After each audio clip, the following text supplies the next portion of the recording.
TD stock, is it a buy or sell? This is going to be a very short 1 minute video, so watch till the end. TD has did like the craziest thing that I've, or is TD this? No, actually, I've cut out all the fluff with TD, and I'm actually quite bullish on it. But first, few things need to happen. And to give you context, I'm using my strategy and system that's previously given me thousands of wins in 2023. Telling you all of that because it's the truth and I've documented everything. So let's get right into it. Toronto Dominion. The main thing that I'm waiting for is just a double break. Double break up, and because it has been going on for this pretty much like borderline just consolidating for quite some time right now. I'm only really gonna buy if the price starts breaking above $60, goes a little bit hard, pulls down and breaks up again. A double break.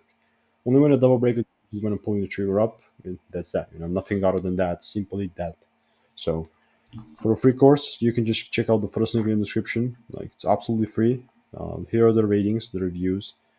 100% 5-star reviews, so you know it's good.